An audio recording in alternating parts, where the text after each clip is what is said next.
Hello and welcome to the Deadbeat Philosophy Podcast. I'm your host, Dave Baumeister. With me today is a good friend who I've known for a long time and who, like me, made the migration from the US to Germany. This is Miranda Siegel. Miranda's a filmmaker based in Berlin, has a past life as a film critic, and has done many things and has a lot to say about a number of interesting subjects. So we talked about being bipolar. Something we have in common. We talked about life in New York, Berlin, the transatlantic experience, creativity, and we talked a lot about stockings and the cultural significance of them. So I hope you enjoyed this conversation. Thanks for joining us. Stick around. Miranda Siegel, Deadbeat Philosophy Podcast. Enjoy. Hello, welcome. Miranda, how you doing, Miranda? I'm good. I'm doing well. I'm happy to be here. All right, very good. So I want to just dive right into things with you. And so first I want to just ask you to give us a nutshell of who you are and perhaps around especially the question of, you live in Germany, why do you live there? And who the hell are you and where do you come from? Sure. My name is Miranda. I'm a U.S. American filmmaker and translator. I'm a former culture journalist. I'm originally from New York. I moved to Germany, to Berlin in 2013 for many, many reasons. I worked for many years as a translator, and then in 2021, I went back to school to study filmmaking. After I finished my studies, I started distributing my first short film, which went to several festivals. It's still going to another festival in April, and won some awards, which was great. I am also a Hungarian citizen through ancestry, so that's one of the things that enables me to stay in the EU long term without having to keep renewing visas or anything like that. I'm also identify as a person with a disability. I have bipolar disorder. So this is something that's characterized a lot of my, the fabric of my life to some degree. It's also the topic that I explored in the short film that I mentioned a moment ago, that basically that I'm making art about my illness. And that's something that has also enabled me to connect with other people and share a bit about what it's like to live with this disorder and to reach people in that way. So that's a little nutshell. If you need more details, you can ask me. No, that's great. That's like a very, a good round show with a top and a bottom and a sides. Good. Great. So, but yeah, like maybe I'm also curious about becoming a filmmaker, or how do you see like your evolution?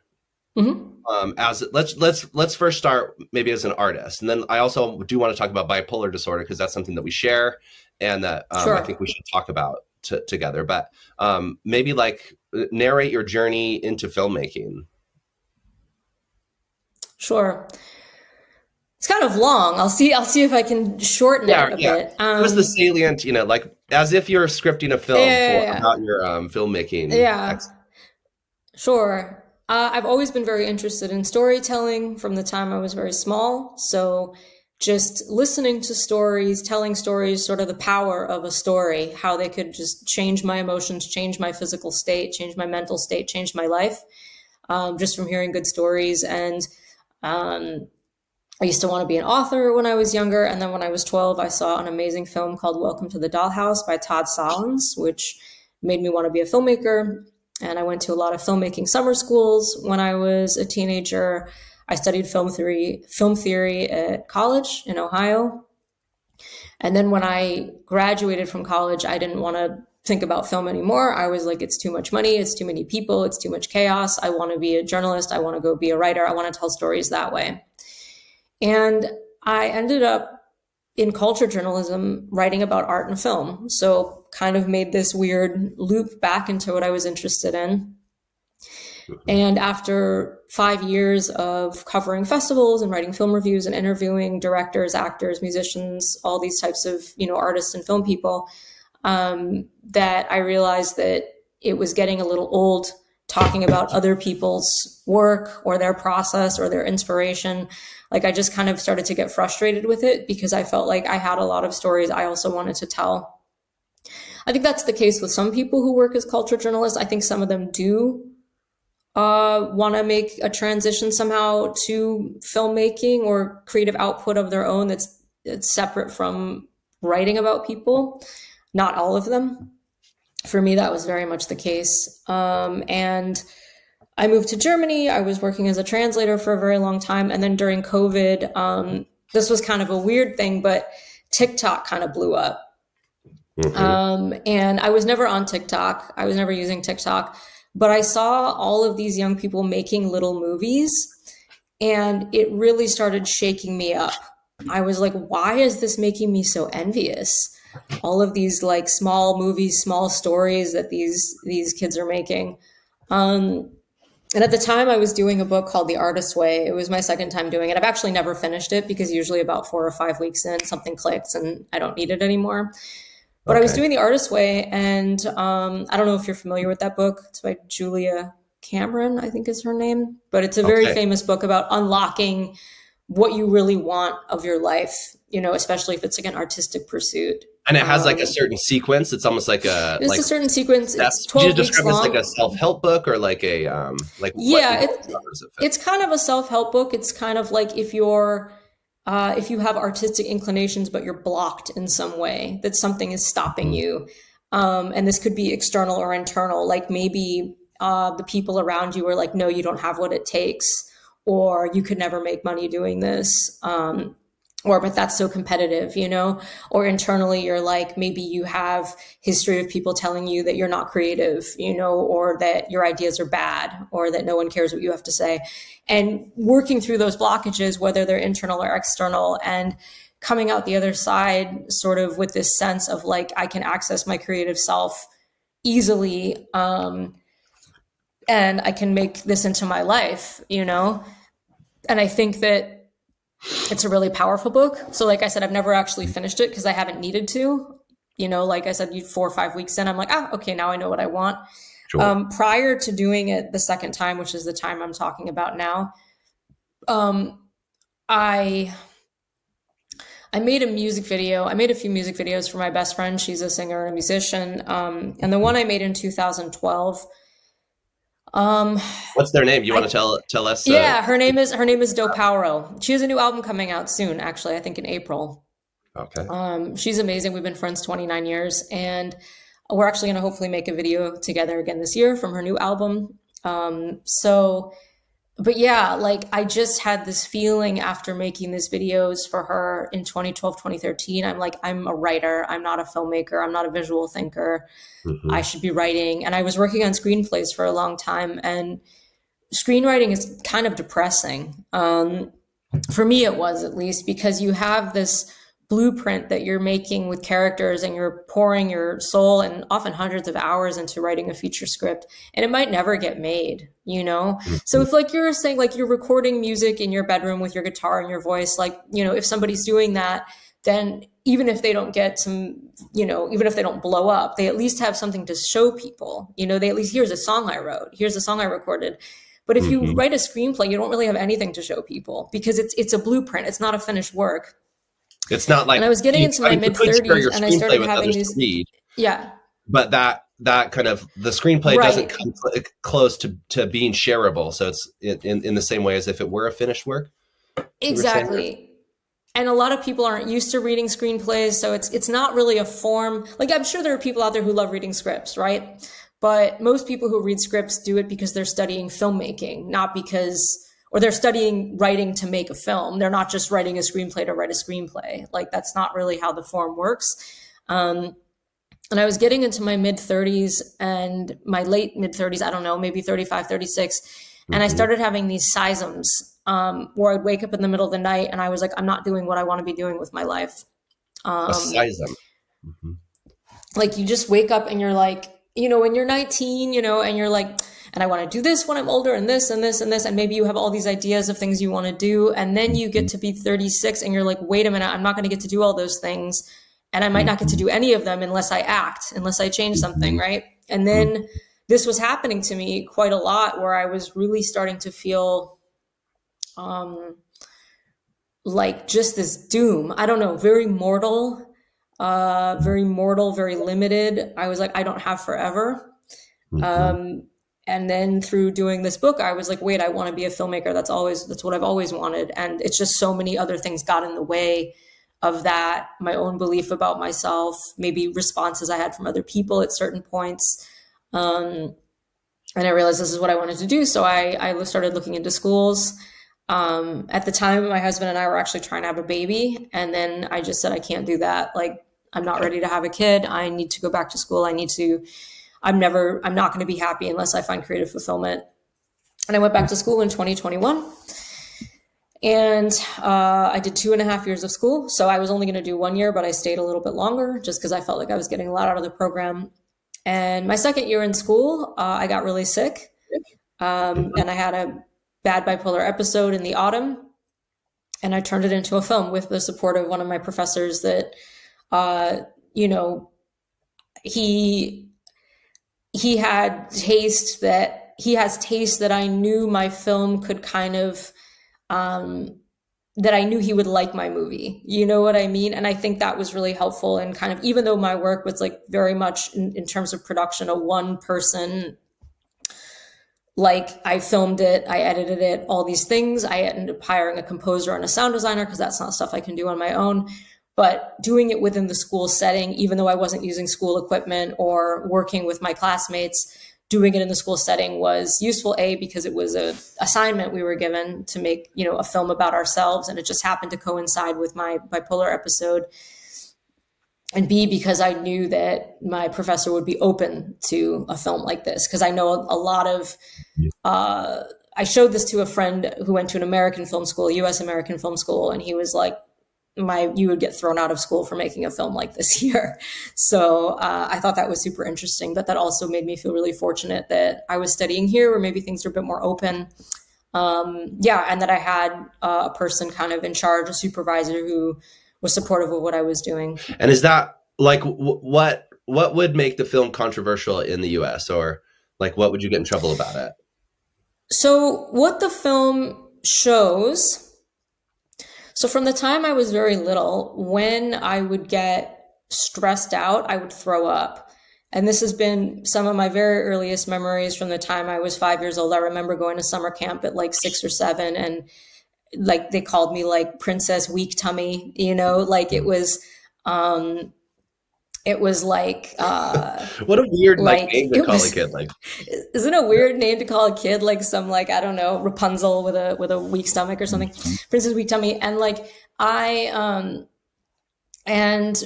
we moved I was born in Rochester, New York, which is a small city on Lake Ontario. When I was 8, we moved to New York City, my father's hometown. And when we moved, I went from the small school of 12 kids in a classroom collecting rainwater and going to the creek to see crayfish and playing outside with no fences to this classroom of 40 kids, completely unruly, a fenced-in urban concrete playground. And I made a lot of friends there, but just the transition was so hard on me, and I was throwing up all the time. I was also sensitive to smells, certain foods, fish shops, certain cleaners, like anything could make me puke. And so this has always been this natural stress response I've had. And when I started experiencing psychosis in autumn 2022, I started throwing up again all the time. And because, I had a plan to direct a fiction film, but that was out of the question with the level of sickness I was dealing with. So I started filming myself with my iPhone 7, throwing up. And this sort of formed the backbone of the film. So the film is about 15.5 minutes long. Maybe the first 4 minutes is a lot of vomiting. And then it follows what happens next after I finally started, getting treatment for what was happening to me. But that, I think that a lot of people are, well, first of all, you know, vomiting can be quite triggering and upsetting to people. Maybe some people just have like a misophonia, or they're sensitive to gagging. Some people might also have trauma related to vomiting, like maybe they have a bulimia history or some other kind of illness. So I completely respect people's self-protective instincts that maybe is like, this isn't the movie for me, you know? But I do think some people maybe just think it's gross. They're like, this movie's gross. You know, nobody needs to see this vomiting. Nobody needs to see this level of illness. And I think, you know, that's okay, because to me, it's not worth making a movie about illness unless you show it, you know? And I didn't even show, I had 45 minutes of throwing up. I didn't show nearly all of it, you know, but it's like, if you're going to make a movie about something like that, you know, why hold back? Like, this is something I think that's connected with people, is that when they watch the film, they see that everything that's happening on screen is real, and that nothing is being hidden from them. It's all very exposed. And I think that this is something surprising for a lot of people. They're not used to it. So maybe some people have some strong reactions to that, but it's actually gotten very, very good response at almost every festival it's played at. It's won an award of some sort, which has been great. It had its North American premiere last week at Slamdance Film Festival in LA. I didn't go, but yeah. So I think it's done quite well, you know, for what it is, just because it is I think it can be a difficult to program film, because a lot of these festivals, they also program the films in blocks. So it's like, it might be a hard film to fit in with other movies because it's an unusual film. But I think that for me, the best thing about this film has been that it felt like my suffering, my illness wasn't pointless, because I think that suffering and being sick can sometimes feel very pointless. Like, you waste time, you lose productivity, by all sort of societal capitalistic measures. You're losing in some way. You know, you're not making films, you're not making money, you're not being productive, you're not networking, you're lying around sick, you're throwing up, you're psychotic, or you're dealing with psychosis. And I think that I went through all of that, and it was so awful. But then in the end, I had a film that I'd made, and then I could share that with people. And I just was, more than anything else, I was relieved. I was like, thank God that this wasn't all in vain, that I didn't just go through this whole sickness and suffering for no point, for no purpose, you know? So I think that was the best, in a way, the best outcome I could have had. I then went into the hospital system here in Germany and now have more support. But generally, I feel like it was, I think some people, I want to mention this also, I think some people are sometimes surprised that I want to reveal myself in this way. And I actually sent the film to a friend who's a documentary filmmaker. He's older than I am, a lot more established. And he was like, are you sure you want to present yourself to the world this way? Is this really what you want to do? And I really thought about it, and I was like, you know, I don't think there's any point in making a film like this if you don't share it. You know, it's cool to have this artifact for myself, this record of what happened to me.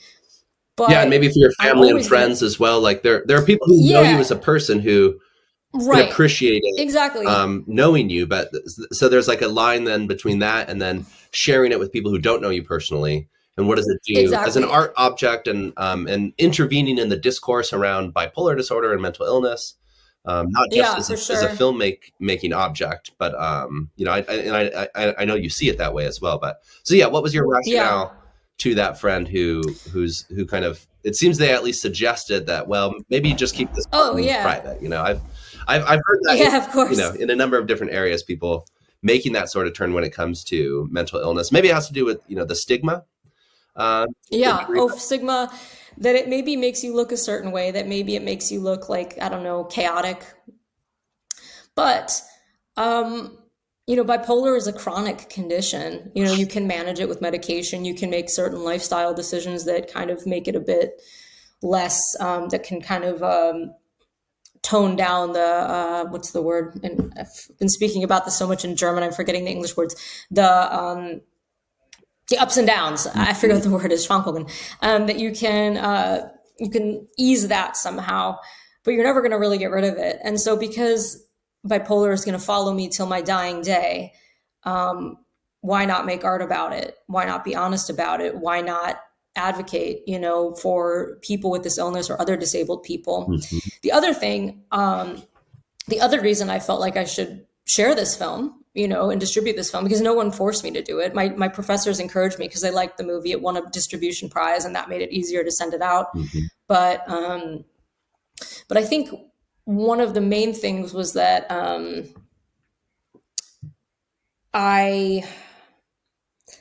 in a unique position as an artist, as a working artist, where I can talk about bipolar disorder, my own illness, without it jeopardizing my career. Mm-hmm. Like think, for example, that you have a bipolar person, they're a parent, they have 3 kids, they're working in a high pressure job, corporate job. Mm-hmm.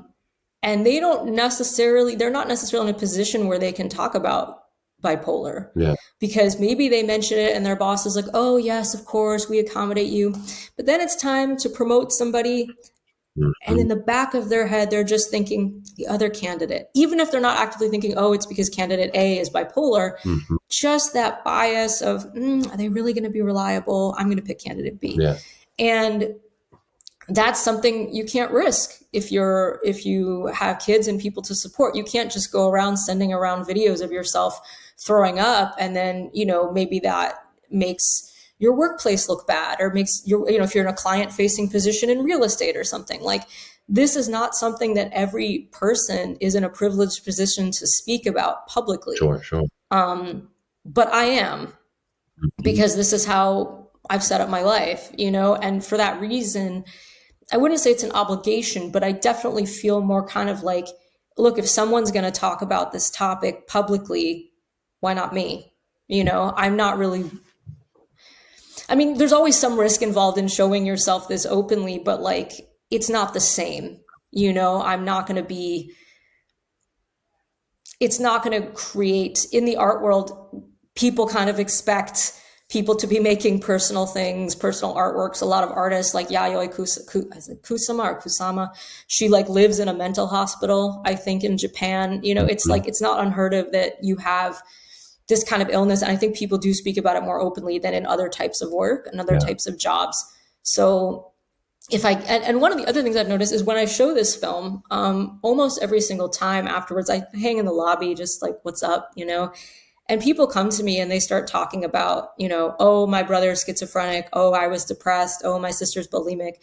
They just start telling me all this stuff. There's a little bit of a parasocial connection that they've seen me on screen for 15 minutes, like being sick and dealing with illness. And then they feel kind of like they know me and they can talk to me about their personal stuff. And I think that that's, and it turns out that many people have that stuff in their lives, right? Like most, at least, I mean, it's very anecdotal. I'm sure there are some studies out there, but it seems that most people know somebody who lives with a chronic mental disorder. Yeah, I mean, of course. About the vocabulary, but just people who, you know, it's, but people tend to sense there's stigma and people don't talk about it for a variety of reasons. And I think you laid out, there's some legitimate reasons that people have to be self-aware and careful about that. But then what that does is it also leads to this perception where everybody basically thinks that it's super rare or you're alone, or it, you know, in a way it like creates this optical illusion that in fact it becomes marginalized because we don't talk about it.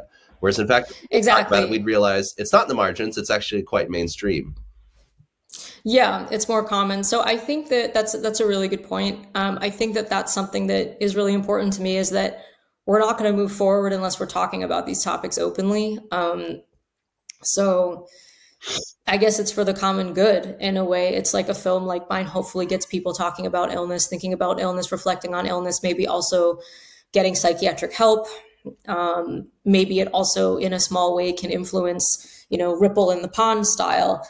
I don't know, more attention to illness, which spurs more research for medication, things like this. So there are it's a small movie, you know, it's not like some big HBO series or something, but, you know, hopefully that you know, even something small can have an influence in some way. If certain people see it, you know, it can travel. So my hope is that, I don't know, it's not like I made this film with a specific message or with a specific purpose. I made it because I thought it was a good story. I thought it was an interesting story. And at the time, it was the only story I had access to. I couldn't have directed a fiction film, and I wasn't in a position to direct a film about any other topic but this one, because all it consisted of was me turning on a camera when I threw up, and then filming sort of secondary accessory material as well. So, you know, it was it's not like I just was filming idly with a camera. Like, there's an artistry behind it, you know, sure. And in the edit as well. But yeah, I mean, my hope is that, you know, I've seen the film a couple times now, and you know, it's also music. We could talk about how that plays a role in there, but just the composition of it. It is very interesting as a documentary film of this very real experience. And as you say, you know, the especially like the core sequence of vomiting scenes is, you know, it's like I mean, I guess that could be fake, but it has like an authenticity to it that's like visceral, you know, and but there's also many elements in a more filmmakerly way, you know, that you use playful, colorful music, like a particular motif that in the editing, there's certainly humor. There's like a dark humor, especially that emerges later on with, say, the puzzle. There's some metaphorical, you know, there's this sequence where the puzzles inside the institution are always missing pieces, and that the viewer kind of, you know, that seems somewhat connected to your own state, but then later, you know, there's like a happy ending. There are puzzles with pieces, and as you exit. So there's, just to say that how the story is told and all that on the editorial side, it's also a piece of art. So maybe let me ask you that, like, documentary versus narrative filmmaking. Like, this film would probably be classified as documentary. But there are nonetheless, you know, like these sort of creative decisions that go into it as well. So how do you think about the difference between documentary and narrative, and how is this film that we're talking about, or some of your other works, like manifest either of your styles in those regards? I think for me, the most important thing when you're making a documentary film or a fiction film is telling a good story. I'm also really a big fan of telling accessible stories. By that, I mean, I really, with my films, and not just with my documentary, but with my other two fiction films, I really want to find this sweet spot between mainstream film and art film. So a film like Parasite, for example, which is a very simple story. It's an extremely well-written screenplay. It follows a very classical 3-act structure, and it has, you know, great acting, great camera work, great production design. This is the South Korean film that won Best Picture. It's a South Korean film. Yeah. It's a South Korean film, but it was extremely popular. It went right into the mainstream. And this is, I think, something that it's an area that I don't feel gets enough attention. You know, maybe another recent film that kind of gets into that space is Anora. But I think a lot of films are either very artsy, very out there, a bit impenetrable, heavy, experimental. I have no problem with that, you know? And then on the other hand, you have Marvel and Hollywood rom-coms and all these things. And I'm kind of like, where's the middle ground in all of this? You know, where's the sort of art-minded films that deal with complex topics that are also accessible to like regular people, you know? And I think one of the things I can say for my film, my documentary, is that it's told in a very classical way. Classical 3-act structure, very conventional. I think every single person who watches it understands it, you know? And that was intentional, because I felt like if I made some very artsy, experimental, impenetrable, inaccessible version of this film, the audience would be a bit limited. You would kind of be more confined to a kind of rarefied art house audience, which again, I don't have a problem with. But my hope is that, you know, I'm also a big fan of, like, I grew up with a lot of 1980s kind of like family movies, you know, and I think that that's kind of influenced, you know, how much fun movies can be, you know, and it's not just like sitting there and kind of raw dogging through maybe something that's a bit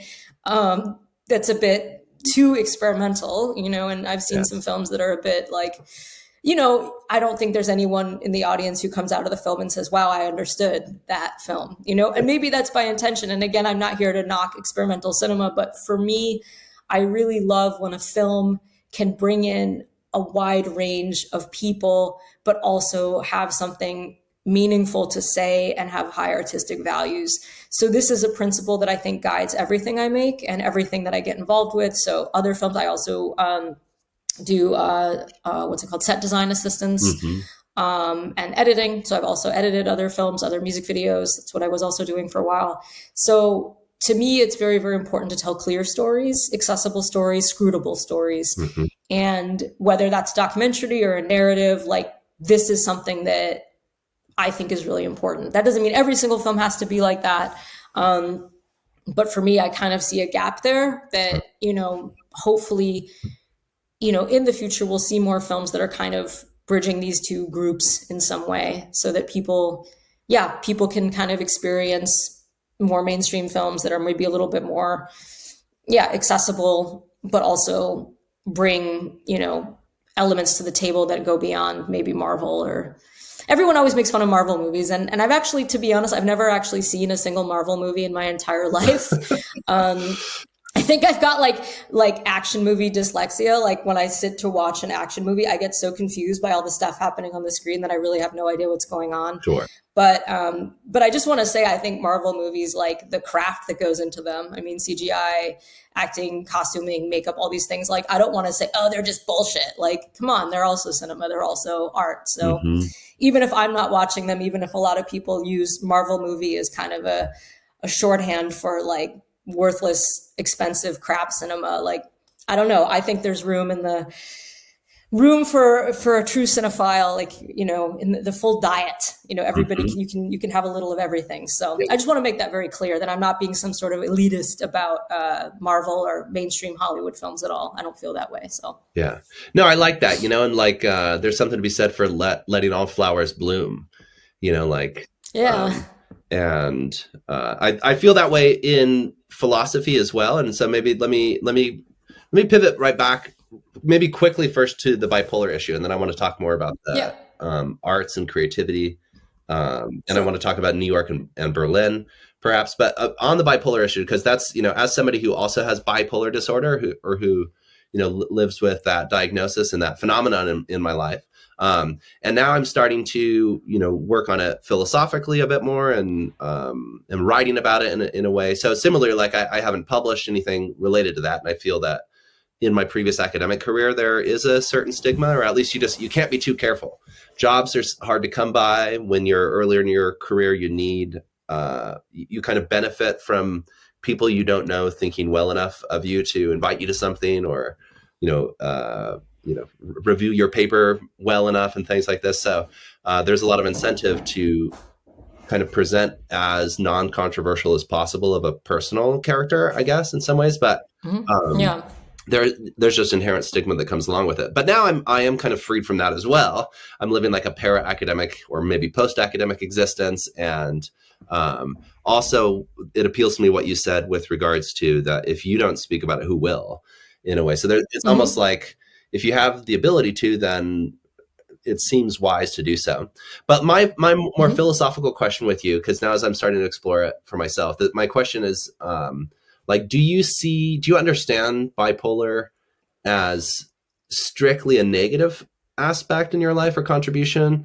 Or do you see positive aspects, and do you see it on like the holism of it? Because the main thing I'm trying to, I guess, work against is reducing what it means to be a bipolar person to an ill person or a disordered person. Totally. And to kind of see that, well, you know, you got to take the thorns with the flowers, and there's like a whole thing that goes along there with like how this shapes people's identity. And I know that for myself and just other people, friends like yourself, and you know, reading experiences, that it's you know, it's broader than that. So how do you think about that? I think being bipolar is, you know, I mean, it can be a lot of fun. You know what I mean? That's kind of what differentiates it from maybe other mental illnesses, is that being bipolar can be fun. You know, mania can be, I mean, it can be very scary. I've never been fully blown manic for longer than a couple days, but I'm sort of a bipolar 2 with maybe like, I had one psychiatrist call me bipolar 1.5. So it was a little bit drug induced. I'll be honest. It was, I'd taken a shamanic drug. And then for a few days afterwards, I was kind of, in my own planet a little bit. So that was the only like full manic episode I had. It was very brief, and it was drug induced, but you know, hypomania can be great. I mean, you feel amazing and you don't really need to sleep or eat, and you're seeing all your friends and you're really productive and you're still in control and responsible enough, you know? Yeah, exactly. You know, I've never like emptied my bank account. Yeah, like I've done some stuff while hypomanic that you're just kind of like, maybe I should have done that. But, you know, you don't like gamble your house in Vegas and then end up wandering Fremont Street alone for the next 5 years. You know, it's like you don't do stuff that can really destroy your life. As can happen in full-blown mania.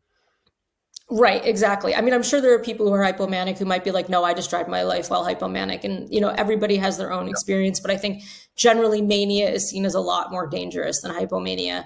I think I was very confused by my disorder when I was younger because I thought hypomania is when I was normal and depression is when I was depressed. So I was like, and for a long time, people were like, oh, you're depressed. And I didn't really understand that the hypomania where I wasn't sleeping or eating wasn't like normal. It was actually part of the continuum, you know, not continuum. It was part of the same. There was all yin and yang somehow. I don't know. They were part of the same thing. No, I like that. I think that's good vocabulary. Yin and yang, continuum. Like, okay. I get, you know, it's just like yin and yang have specific meanings that I'm not, you know, fully aware of. So I just don't want to use it incorrectly. But they're complementary in a way. You know what I mean? I like to think about it as like Jekyll and Hyde and the classical Victorian horror novel. But they're connected, you know what I mean? And you can't feel them apart in a certain sense. What goes up must come down, and that sort of. What goes up must come down. But it's also like, I think the disorder, a lot of it is the hypomania. And there are theories that it's connected to your eyes, actually, that your retina lets in too much light, which I have a lot to say about, maybe not in this chat, maybe later. But that basically the depression is just a response to the hypomania, and that the depression itself isn't necessarily the problem. It's just that when you've run out of steam after going full force for, I don't know, 4 weeks to 2 months or something like that, that after that, like your body just falls apart because you've been running not on sleep, not on food, but just like, that's the kind of collapse that maybe you went through some sort of hypomanic psychosis and your body was running on empty for so long, but you were so disconnected from the need to sleep and the need to eat that you didn't do either of those things. And then your body pays for it, you know, and that can be really bad for you metabolically and all these other things. I think for me, if I have to think about the positives of being bipolar, one thing, I don't think this is the case for every bipolar person or even the majority. I've never been interested in taking recreational drugs. I think when you can endogenously produce altered states without needing external drugs, they become a lot less interesting. So if you've ever gone through highs without any drugs and your body has produced its own high and you've gotten really wound up about it, the thought of taking drugs is kind of like, I don't need that. I don't want that. I don't want to lose control. Like if you've lost control of your body before, just naturally, if you know what it's like for your body to spin out of control without any interference, the thought of adding more interference is like very unappealing. And people were surprised, especially in college, everyone was doing coke and everything under the sun. And people were surprised that I didn't want to do drugs. They're like, how can you resist? And I'm just like, because I know I'm going to have a bad experience. Like I've done some drugs, hallucinogens I've mostly stayed away from just because I think it's pretty much agreed on that bipolar and hallucinogens don't mix, that it can mess you up quite badly. They're mixed in a problematic way, I suppose. Mixed in a problematic way, you know, or that there's just not enough research to know dosages, aftercare. So psychedelics is an amazing field. My best friend that I was mentioning before works basically in the psychedelic realm, and she's amazing, and she's leading retreats and helping people. And I know that they heal a lot of people, and that there's tremendous potential in the psychedelic fields to help certain kinds of illnesses. I just think bipolar and schizophrenia, maybe we're not quite there yet in terms of psychedelics, or I don't know enough about it, but I just know that it's, what's the word I'm looking for? It's not advisable now in the current level of knowledge that we have on these topics. So I've never really been interested in drugs, never been like, the kid who wants to huff nutmeg because that's the only thing they have access to. Like, it's called megging, never had any interest in that. And I think that's kept me safe in a way. I think also when you have an illness, you might, and again, this is maybe personal and I don't want to speak for all bipolar people, but I've also not really had a strong interest in cigarettes or alcohol. I think from the beginning, if you're like, my body is fragile, my mind is fragile, you're not drawn to like somehow making things worse. You weren't born with a fully healthy body, healthy in the sense that we normally conceive of it. And because you weren't born that way, you think differently about your body maybe than other people. Like I was surprised by how many kids smoked when I was younger. I was like, you don't have any illnesses and you're giving yourself illnesses. Why? Like, it's horrible having an illness. Like it's horrible having an illness. Like, why are you giving yourself more? And people have a lot of reasons for smoking, drinking. There's all kinds of trauma. I'm not judging them for this. But I think for me personally, I was like, I'm not going to add any extra problems to my life. I don't want to have emphysema when I'm 59. You know what I mean? I don't need that. I already know what it's like for my body to not work 100%. And that's maybe protected me on some level because I've been a lot more cautious with how I treat my body than maybe other people. And of course, there are a lot of bipolar people who get into substance abuse. Like this is not something that's what I was just going to say. It's everybody. Like, I feel like, it's really neat to hear you narrate that out or like spell out like how your kind of rationale about it, because I feel that, and I use rationale intentionally because I think when one, especially in a hypomanic state, which it sounds like you were describing there, like one is still thinking pretty clearly, at least from my experience, like you form judgments and make arguments in your mind about and decide whether to do things. It's not like I think maybe that's one difference between mania and hypomania. Like there is still that voice in your head that you can decide for yourself and you can regulate. And it sounds like you're able to regulate and also be like, I'm good where I am. And also you want to be cautious with yourself and your health. Like when I'm in those states, I similarly, like I want to be healthy and keep others healthy.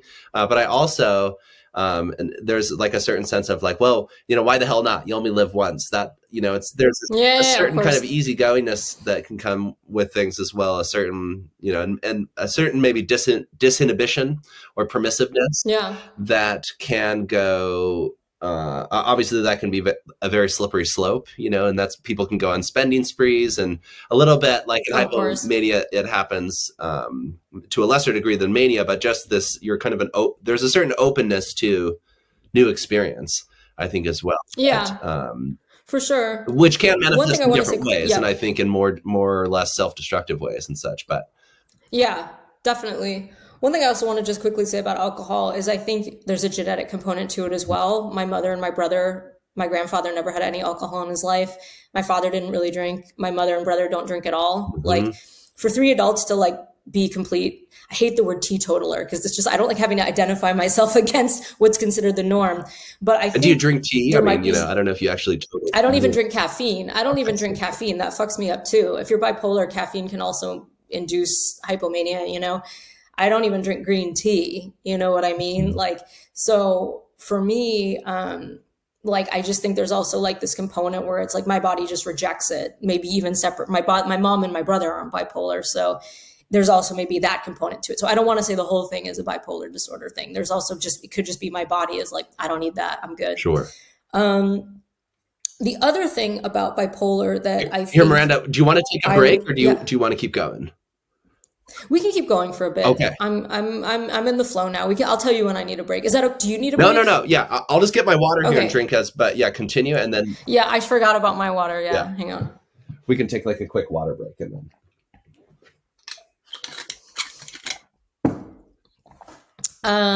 What was I going to say? The other thing about bipolar. Yeah. The other thing about bipolar that I would say is a plus, with very few exceptions, it's hard to faze me if you come to me with your problems. So I think that's one gift I can give to people, is that if you felt a very wide range of emotions, psychosis, depression, everything in between, when people come to you and they're struggling with stuff, you can understand them because you have access somehow to all these different states of mind, all these phases of energy. And I'm very comfortable talking to people about things that they're struggling with. And I feel like that's something, hopefully, I mean, you'd have to ask them, that my friends value in me, is like that I don't judge people for these things. I want to help people. I want to listen to people. I want to be there for people and advise people. There are very, very, very few exceptions. And I'm not saying this is because I'm some great person, but I think being bipolar and having access to all these feelings and having lived through so much in my body and having suffered in my body, that when people come to me and they're like, I'm suffering in my body, that I have a lot of patience for that. And a lot of understanding. And I think that's one of maybe, I don't want to, gifts isn't really the word, but it's like maybe one of the, when I'm sick and when I'm suffering, and when I go through something like I did in my film, at the end, you have to think to yourself, there was a point in that, there was a purpose. Otherwise, like I said earlier in this chat, you feel like you're wasting your life in some way.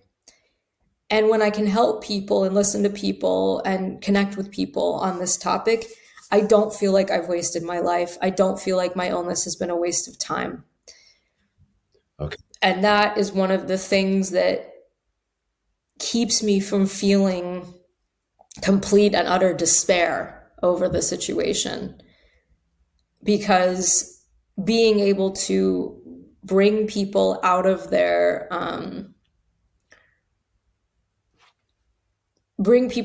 fears of talking about this, about talking about these topics, I see that as a benefit for the individual and a benefit for society. So that's one thing that I think is a positive of being in the situation. I'm also just a very open person. Not every bipolar person, not every mentally ill person or physically ill person should feel compelled to talk about what they're going through. I think everybody can decide how private to keep their lives for reasons I said earlier, but just for any other reason. Also for artists, like it's not like all artists have to talk about their illness. If you're an artist and you don't want to talk about that, I respect it completely. People have their reasons for not wanting to discuss certain topics publicly. But for me, it's one of the only things that makes my illness feel like it has a purpose. So for me, it's also kind of therapeutic. Like I'm just like, okay, why do you feel like it needs to have a purpose? Like what's that connected to? Because I think I need, maybe there's this impulse in me, like when you're suffering and you feel like crap and you're just like, my life is wasting. You know, if you've ever spent 5 weeks lying on a sofa doing nothing because you're sick, because you're depressed, because you have meningitis, I don't know. There's this feeling of you don't even inhabit a human body anymore. You inhabit like, I don't know, a stapler, but even a stapler has a purpose. I don't know, a rock, like you're just sitting there. You don't even inhabit like a living organism anymore.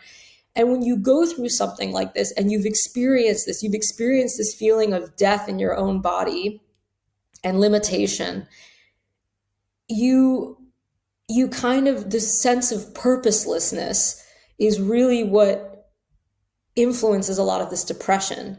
You're just like, my life has no meaning. I'm lying around. I'm doing nothing. I'm not creating anything. I'm not productive. I'm not seeing my friends. I'm just lying here.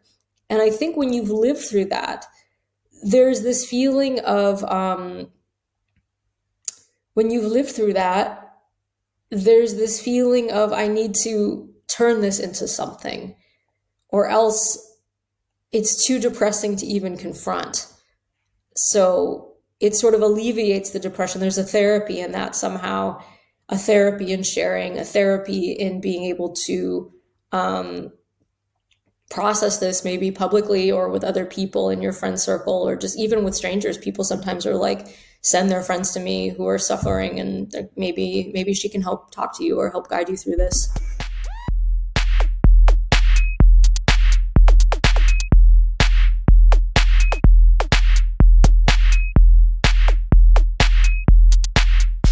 Okay, so when you think of stockings, picture in your mind like 18th century stockings that like get pulled up above the knee, and are usually like kind of these white lacy stockings, you know what I mean, like that people would have, or like a later stocking, which is kind of like the Christmas stocking where you don't actually use the stocking. Okay.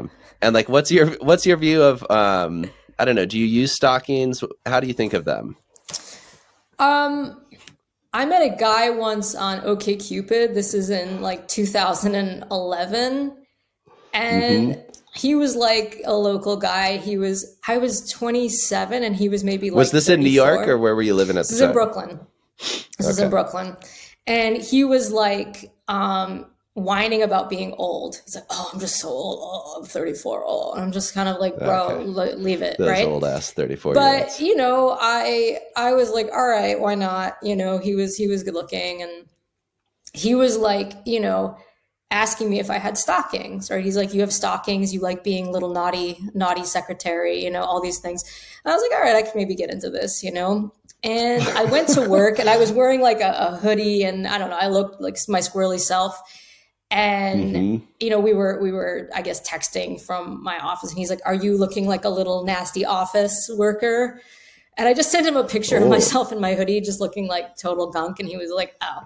And then I was like, you know, we might as well meet. I mean, we've come this far. You know, it's like when you've been talking to someone for a while on some stupid app like that, you're just like, let's just get this over with, you know? But he kept bringing up stock. He's like, nylons, stockings, right? What do you call them? Nylons as well? I mean, so it's like, I mean, nylons, like kind of interchangeably. Yeah. I mean, it's kind of like, there's like, is that like Q-tip, cotton swab? I would say, or like, it's like a very common kind of stocking. Yeah. Stockings to me are when they're not connected. So a stocking is like a stay up stocking. It's like each leg gets its own. Like one leg. Yeah, so they're always a pair. It's not like a leggings with a. It doesn't have like it's the not butt a leggings. part. It's like each one. There's no butt. You just pick the stocking. You know, it's like they've got elastic around around the top, and those like stick to your thighs, and it's like considered very sexy, right, to wear. But back in the old times, like because here I'm thinking of Kant and Hegel and such, these classical German dudes, because they would wear stockings. Like they you know, they didn't really have pants, especially Kant or Schiller. A lot of those guys. I mean, you know, like Thomas Jefferson, Ben Franklin, like it was very common. People would have trousers, but often you would just wear a stocking and then like, you know, kind of like a skirt and stuff. So it's like. Here, there's a museum where Friedrich Schiller, who wrote the Ode to Joy poem, and he's like a German national poet. His Marbach is not far from Stuttgart here, and there's that's where he was born. It's like his birth house, and there's a museum, and they have in a big cabinet, a glass cabinet in that museum, you can see his stockings. They're just laid out there, like with his walking stick and stuff. And it's like, so it's kind of incredible to imagine, like, you know, the association of stockings. But go back to your story, because it's like, now think of Schiller and then think of you in this context with this kind of weird stocking obsessed kind of pervy guy. With this pervy guy. So there was, you know, there's like a philosophy of the stocking behind there, I think. Right. Exactly. So I think stockings back then, this was the days before elastic or spandex were discovered, or invented. So they had to have these like garters that held them up. Right. Like they had to, you know, they had like the things connected. There was like a belt, little, like and suspenders. Stuff. Right. Which I guess people can still wear now for like, you know, a certain impact. But, you know, in these days we've got elastic, so why not? So we were supposed to meet at night, which is like night, you know, and he's like, let's go get dinner and then let's hang out. And I was like, all right, nighttime. And then he canceled our date. And I was like, okay. And then the next day he was like, can we just meet this morning? And I was like on my way to work. And I was like, I guess. I kind of just wanted to get it over with. What was his explanation for canceling, or what? Why was that He canceled? just wasn't feeling good. He had like a stomach ache. I don't know. But sorry, I told the story in the wrong order. The night we were supposed to meet, that night. And I was like, all right, I got to prep, right? Stuff going to happen. And I worked in Soho, Tribeca area. And if you go just east of there, there's a lot of expensive designer stores. And there's a lot of expensive designer underwear stores like La Perla and Walford. And this guy was so hyped up by men's and women's underwear, or are they mostly, catered to lingerie, women? like that kind of. And this guy was so hopped up at the thought of stockings. You could just imagine him seeing one and just like completely falling apart. I was like, you know, if I'm gonna go through with this, I might as well go full hog. You know what I mean? So I went to the store. I think I went to Walford, and you know, you can't try on the stockings in advance because, you know, of course not. They're too delicate and such. But will they measure you? Like, you know, like, how do you know what size? They said, like, you know, if you're this tall and your body is in this size, you should wear, you know, blah, blah, medium, small, extra small, whatever it was, right? So I, you know, I bought a very expensive pair of stockings. Because I was interested. I was curious about this experience. Do you want to tell us how many dollars it was, or like give us a ballpark? What is expensive? I mean, I actually wrote an email to my best friend summarizing this whole story, but I think they were, between 80 and 95 US dollars. Something really expensive. But I was like, I feel like I really need to go all out. The thing is, I don't think I had time to go check if H&M or something like that had such things.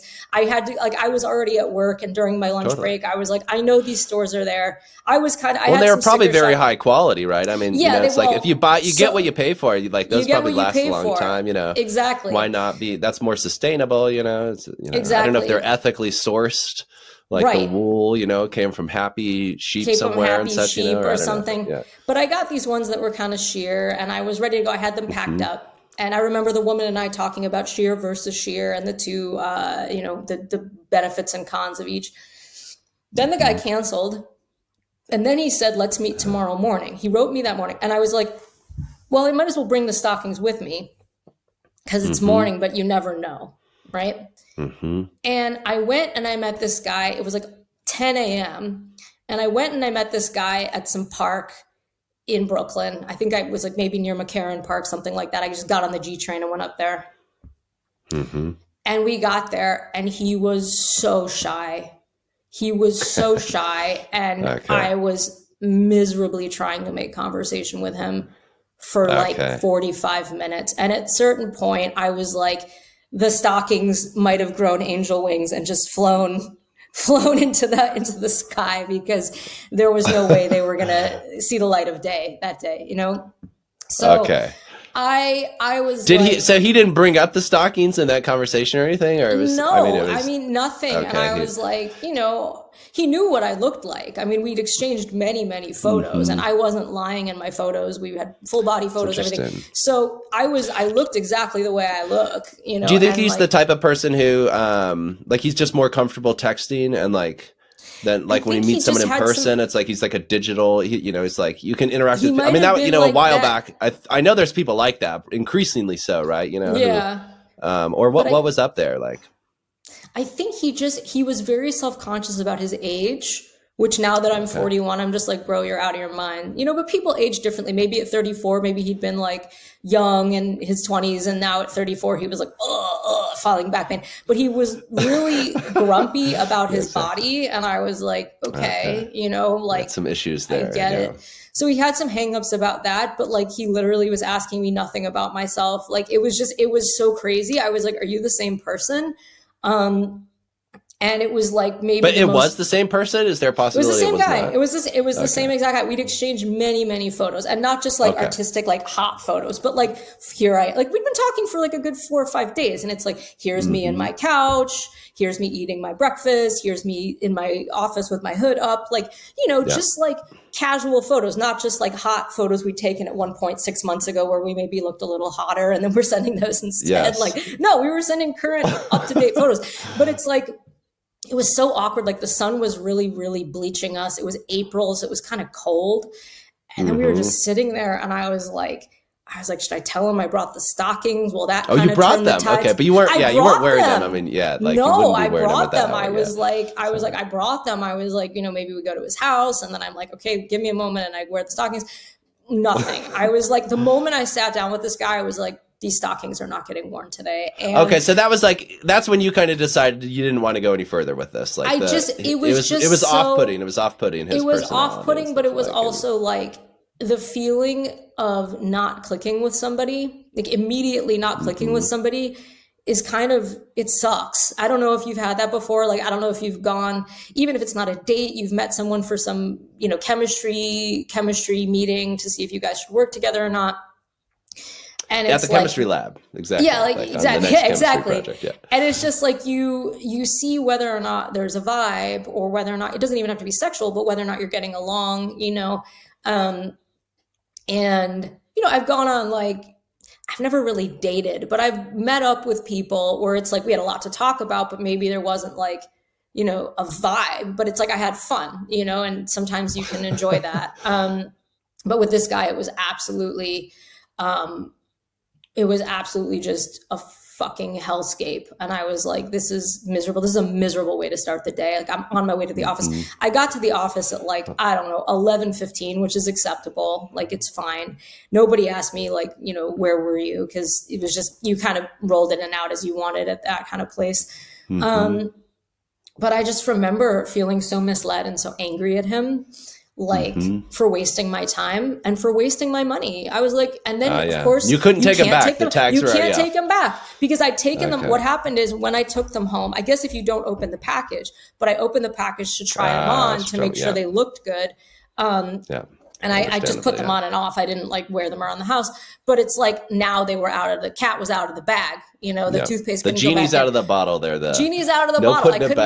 I couldn't put them back in. Which I found irritating because it's not even like they touch your crotch, they touch your thighs. I'm like, come on, like this is like, you can return a bathing suit to a store, which actually touches your crotch and your butt, but these stockings touch nothing of the sort. And yet, oh no, you can't take back these fancy stockings. Like, it's kind of I guess it's just like the privilege of the luxury shop. You know what I mean? They're just like, our like, stockings you can't even return. You know what I mean? Like, our stockings you can't even return. That's part of the luxury. So. But I was so goddamn mad because I was like, now I have these stupid stockings. I can't do anything with them. The story ends this way. So I never talked to this POS again. I was just like, maybe he was just a painfully shy person and like that this was just, maybe that's why he canceled the initial date. I don't really know what was going on, but it made me really angry because I was like, look, if you know this about yourself, if you know you've got hangups about your age, just like don't work that out before you go meeting strangers. Like sort that out with yourself, True. So, and again, like, I'm not trying to be a dick, like in this telling the story, I'm normal and perfect and that guy's a dick. No, it's like everyone's got their little hangups, but I feel like I was really straightforward and honest with this guy. And, I don't know. I feel like I met him halfway, but he didn't meet me halfway and he wasted my time. Months later, I went to see I think her name is Mitsuko Yoshida at Carnegie Hall. And I couldn't afford the good tickets. It's a pianist, yeah. And I couldn't afford the good tickets. So I got like the Z tier tickets where basically you need a magnifying glass or like, the Hubble telescope to see who's actually on the stage. It's like at that point, you might as well just watch YouTube, But I went to this concert and I was like, I got to use these stockings. And this was like in like February. It was really, really, really New York City into the marrow cold. And I was like, I need to use these stockings for something. So it's like, I'm going to Carnegie Hall. I paid, I don't know, $35 for my tickets, which for the shittiest tickets. And I decided to wear the stockings that day. Right. And I put them on, and I got on the train, and I got there, and just because they're kind of like formal attire, kind of like this is like a special occasion, you know what I mean? I wore like a nice dress. I was like, I'm going to look nice, and I'm going to make use of these stockings. Totally. The problem is, for whatever reason, maybe it's because I don't shave my legs, but they would not stay up. They would not stay. They kept falling down. So the elastic had like nothing to cling to. There was no like naked gun barrel, smooth seal out of the ocean thigh to cling to. It's like this hairy, man thigh. And the elastic is just it's not sticking on. So they kept falling down, right? And I was like, Jesus that's not Christ. Comfortable. And they were not warm either. And I get out of the show. And I was like, I need to take them off. So I took them off, but now my legs were, I'm telling you, really, really, really, really cold. I had a coat, but my legs were completely exposed and everything was freezing. My whole butt, everything was just absolutely like cold, because it's like a wet cold there. So everything, just like any sweat I had was just icicling around my body. And I was like trying to find a cab, but there were no cabs. The trains were running irregularly. And you didn't have time to like duck into a quick stocking shop. No, it was get also yourself late. A new pair. The show got out at like 10:30 p.m. You know, these so this was after the show. It was very cold. Yeah. How was the show, by the way? Like, I was so miserable because my stockings kept falling down, and I could see so little of the show because I was on the Z level, literally, you look down and it's like, no, really, I was saying, you need the Hubble telescope to see what's going on. The people I've seen some theater productions here in Stuttgart from those seats. Those seats are very cheap, and they're usually still available the day of the show. And, exactly. Or there's like, I've had a seat where it's like there's a column right in front of you, and you have to go side to side, partially obscured. Exactly. Yeah, exactly. So, but the acoustics are still usually pretty good. The acoustics are still good, but I was just angry about the stockings because they just kept coming down, and finally I just had to take them off. And then I have all this leg hair because I don't shave my legs. So I just was this freezing leg haired stockingsless beast, right? Desperate for a taxi to take me back to Brooklyn. There's no taxis, right? And then because this was like a weekend night. Why were there no taxis? It was a weekend night. It was very, very cold. I think a lot of people were just like, fuck, it's like below 0 Fahrenheit, right? Was this before Uber and Lyft, or what were those? This was before Uber and Lyft. This was 2000. This was like 2011, I think. 2011, 2012, maybe. I can actually find when it was because I have it in my email, the tickets I bought. But it was so cold. And I just remember feeling so angry at the whole situation because it made me think of him again. It made me think of that guy who compelled me to buy these stockings that I owned now, that I didn't want to waste. So I wore them to this special occasion concert where they fell down over and over again. And in the stairwell coming down from Carnegie Hall, everybody saw me trying to, in vain, pull my stockings up around my hairy thigh, and people just were these stockings meant to be used with the suspenders, or were they were elastic stockings, but they failed in their kind They were elastic stockings that failed. Funnily enough, they ended up coming with me to Germany. I was cleaning through some old stuff, and they're in my house right now. I think when I moved from the United States, I actually posted an ad on Craigslist that said, "My house is a store, except everything is free." And the place was skeletonized, right? And there was how long did it take for people to show up? Probably within 3 minutes, I got my first ping. This woman is like, "I'm coming with my van." This woman from the Bronx with a baby, she's like, "We'll take everything." And I was like, and she started swiping all of our kitchen into a giant garbage bag. And again, I was moving, so I was like, I don't want any of this stuff. And I didn't have the presence of mind to start selling things. We did sell the alcohol in the house just because there was quite a bit. I lived with a lot of people, but I just wanted everything gone. I gave away a ton of clothing. Do you think that lady from the Bronx was going to sell the stuff herself? Or what was her motive? And be jumping on it so quick? Was that a small business that she had? She might have been selling it. Small I business think person. what she said was that she lived in a very large housing complex in the Bronx where she said a lot of people can't afford things. And she actually brought them into the community and gave things away to people. Like she took the rocking chair my mother nursed me in. And she's like, I know a very old lady who can't leave her house that would love this rocking chair. And I was like, release it into the world. That's pretty noble. Yeah. You know, I think maybe you remember actually when you moved out of your house in Bushwick and that one guy bailed and left behind, sorry. He left behind the trash diaper?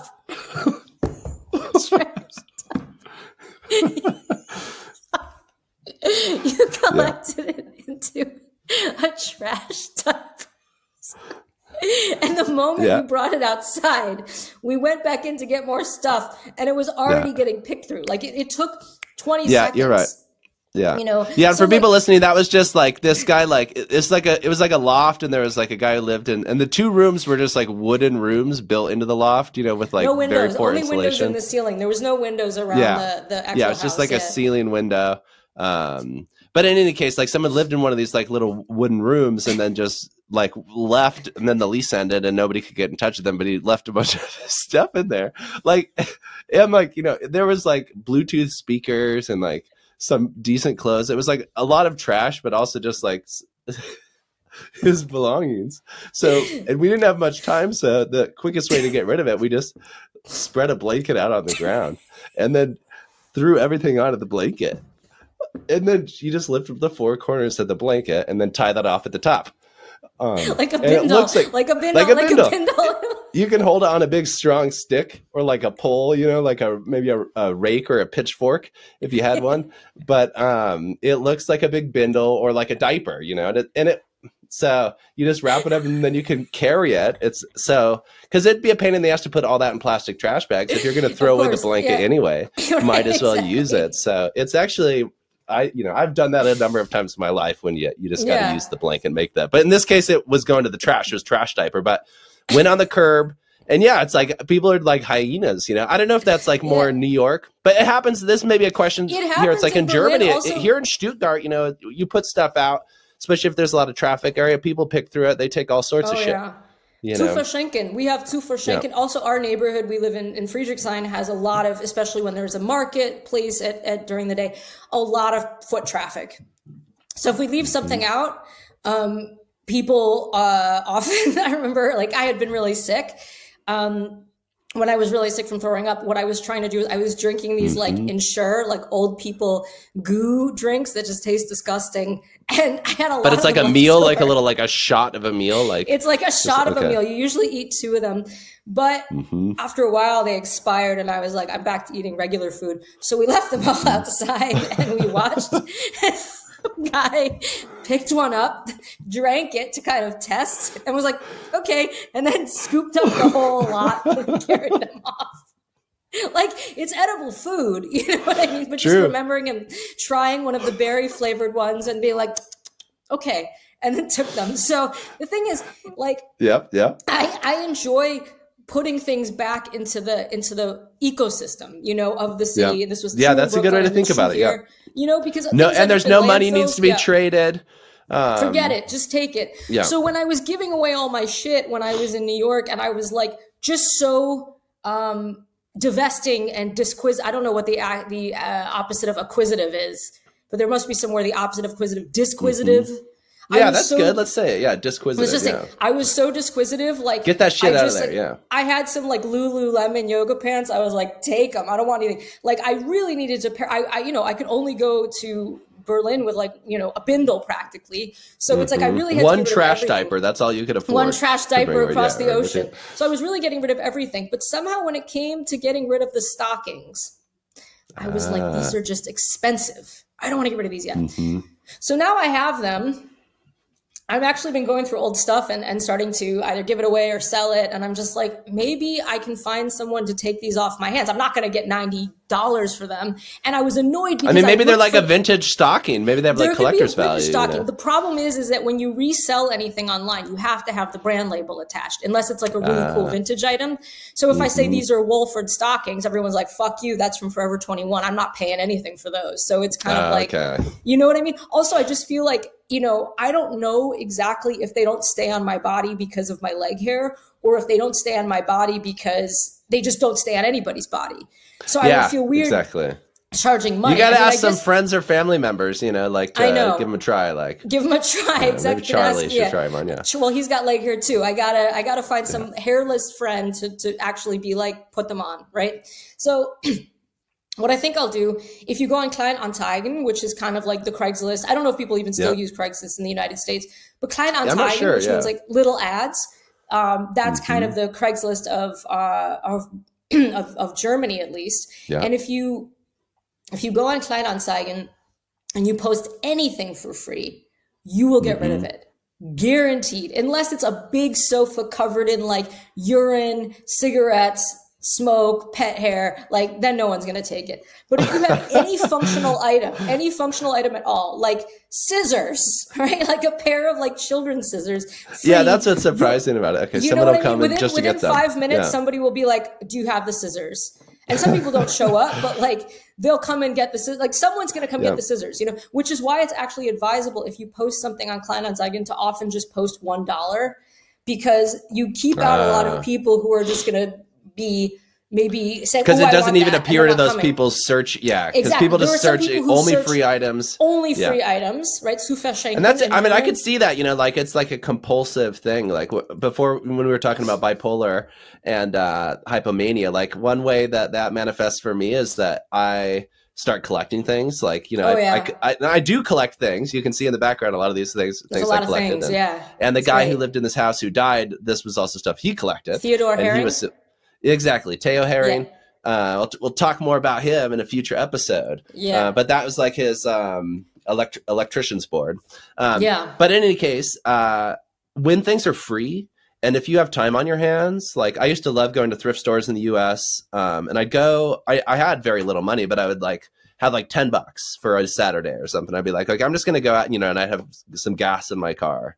And it would be like, all right, I'm just going to go have fun. And this $10 is going to get me like 5 hours of fun, because I'm just going to go around, look at different thrift stores and get $10 worth of something, and there'll be some treasure. So if there are free things, though, you can take that same attitude. And I think there are a lot of people out there in the world. You know, and with, you know, I've ordered typewriters on this, and little miniature figures and paints and collectibles and all this shit. So it's interesting here in Germany to see that. And Germany's a good size to be a member of this, I think, because especially if people send, like I order stuff, you know, and then in Berlin, the German postal service is subsidized. And so you can, you can send a really heavy ass typewriter from Berlin to Stuttgart, like, in the US that would cost like $30, and here it costs $5. Right. So it's kind of, it's a nice market. Imagine if there were a national American Craigslist, like, you know, you have to do it by metro areas. Like if you just had I mean, I guess that's what eBay is in a way, but a national Craigslist would be kind of crazy, but that's what we got here in Germany.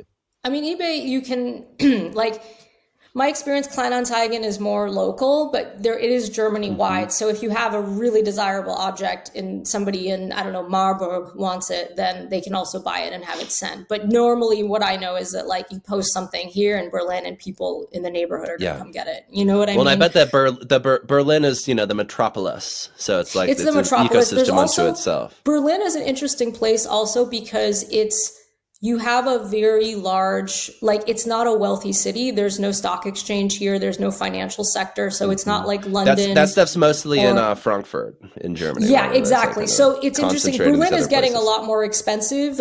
And this is something people complain about. The rents are getting higher. Things are getting more expensive. I definitely see that and I feel it. And like, if you look at prices a long time ago, we've experienced a lot of change here.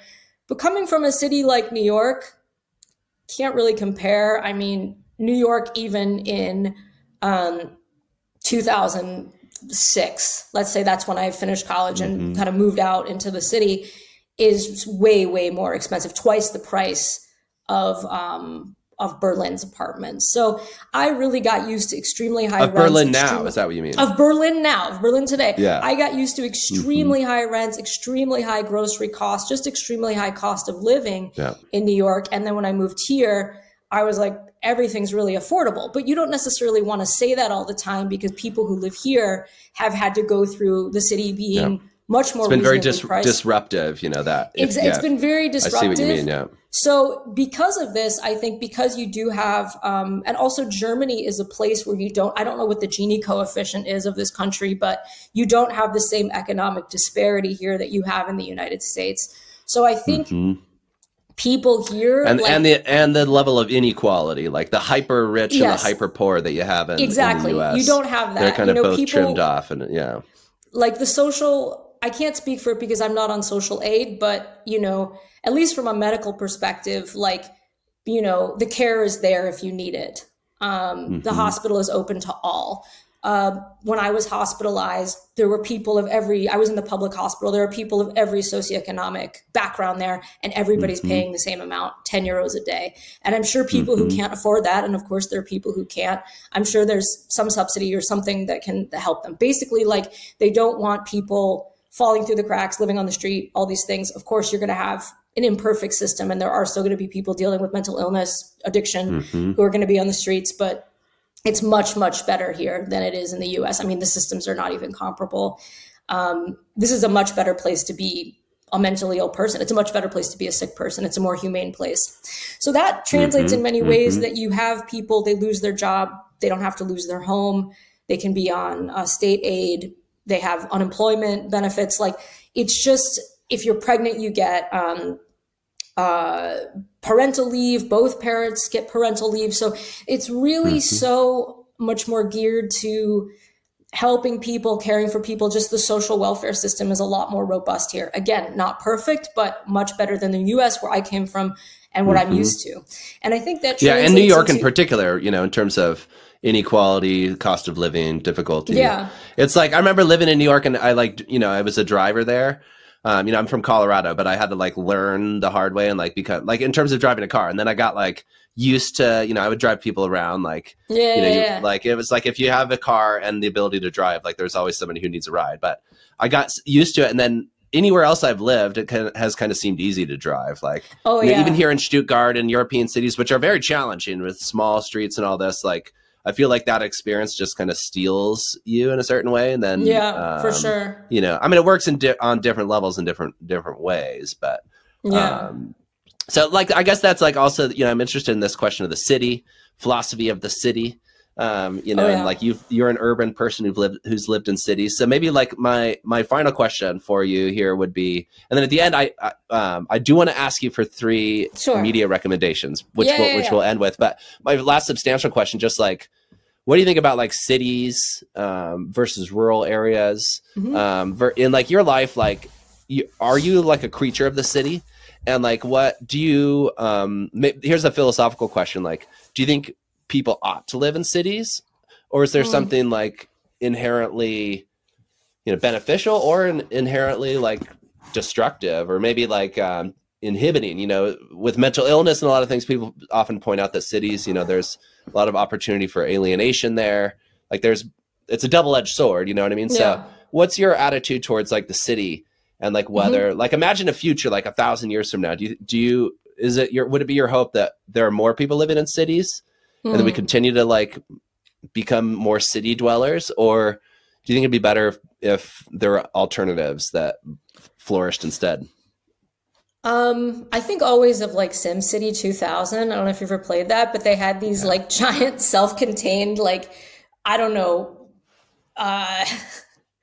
like domes that people could live in. So from 2050 onward, when your city got to 2050, you could live in, they had a word for them, these giant domes. I forget what they were called, but they had like biodomes, and they had like plants and things in them, and people could just live in these self-contained units. And actually there's a mining town in, I believe it's in northern Quebec.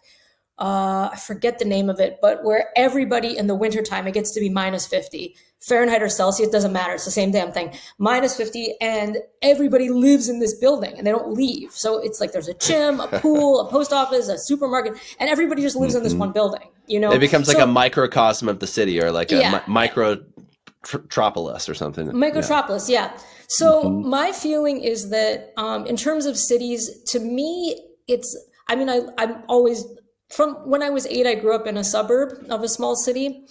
But from but you had that onwards, earlier experience as well. You know, like, but I think for me, what I've kind of determined about myself is that I'm the descendant of immigrants. I myself am now an immigrant living here. I think for me, I will always need to live in a place that's multicultural.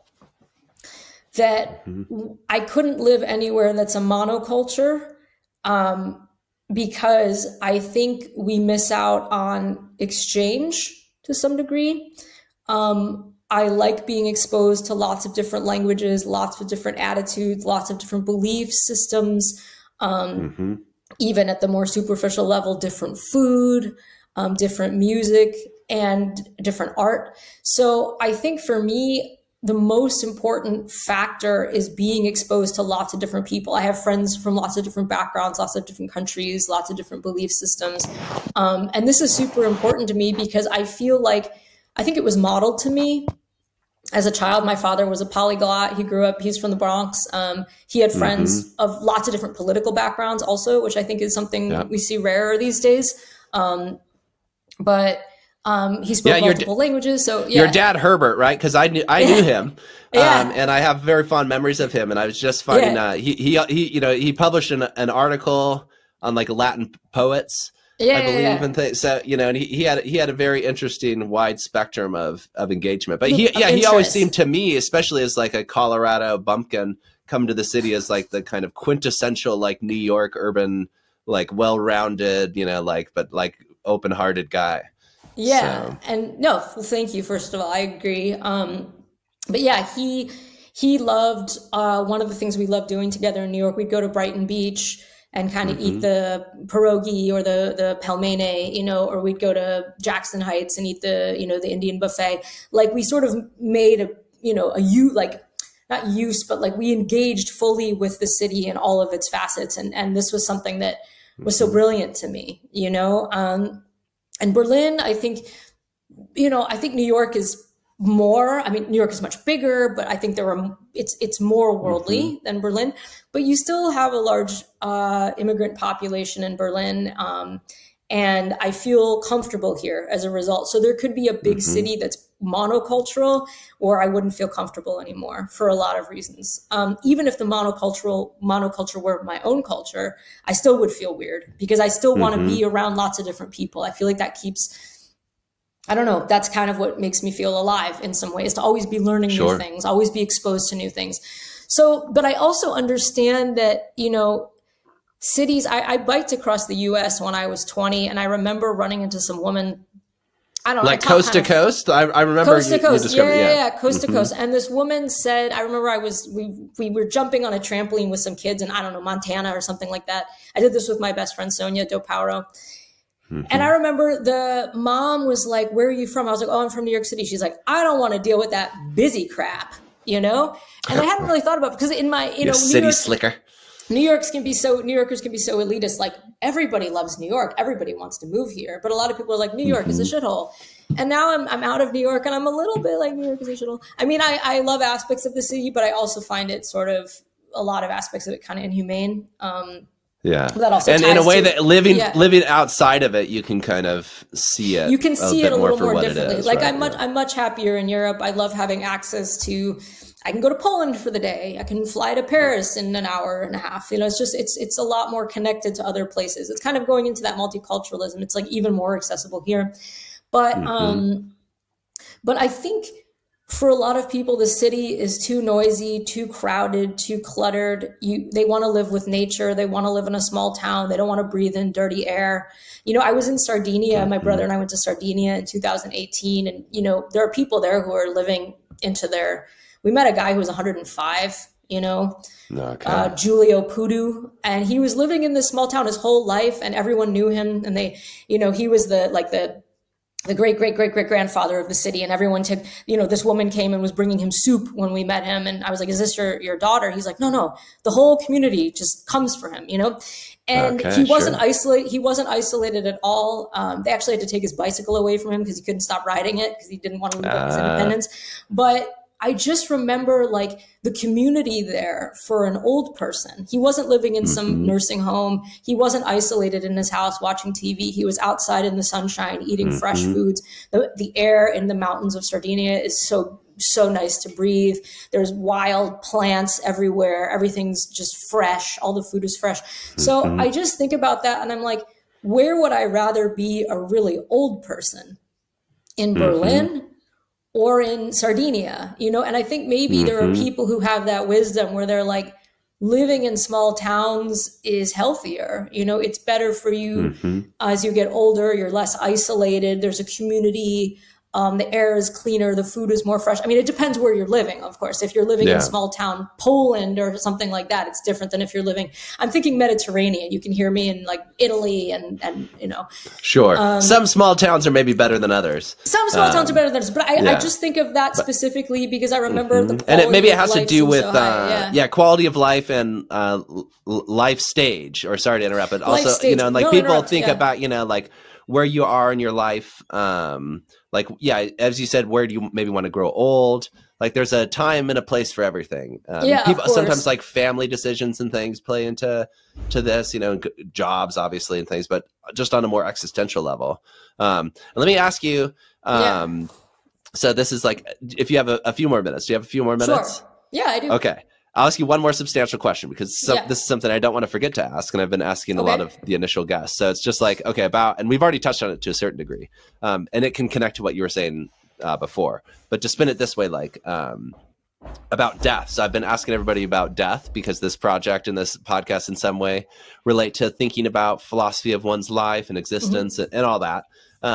But this is a topic that interests me, and I know that you have some thoughts on it as well. But let me ask it this way: with like being like middle aged, we're like middle aged now, you know what I mean, in the sense, and we have in the way that, you know, we can think back on our previous lives as youngsters, you know, at age 20, you know. I think if I'll say, you know, it's like we're both in our early 40s, right? So and then 8 days apart in our birthdays, only 8 days apart. Exactly. We're practically we were in the womb at the same time. Fraternal twins. Yeah, exactly. Our moms were walking around, you know, with big bellies. Big bellies, exactly. Totally 83, prego. 84. Exactly. Different parts of the country, but you know, there was some psychic energy going on there, I guess. Definitely. But you know, looking at these different stages of life, and then maybe this idea that maybe you retire and you live somewhere else. So maybe just tell me a little bit about that. Like, how do you feel being like middle-aged, and like, do you look ahead and see like death is at the end, but that's okay? Or are you kind of more like, has becoming middle-aged changed your attitude towards your own stages of life and where the journey starts, where it ends, any of that stuff? I'd love to hear. Well, I think one thing that kind of stalled what I felt was the encroachment of middle age was going back to school, because suddenly I was in class with 18-year-olds, like people I was twice the age of, people I could have actually given birth to. That was the age difference between us, that became my good friends. Like I have friends now who are 21, you know?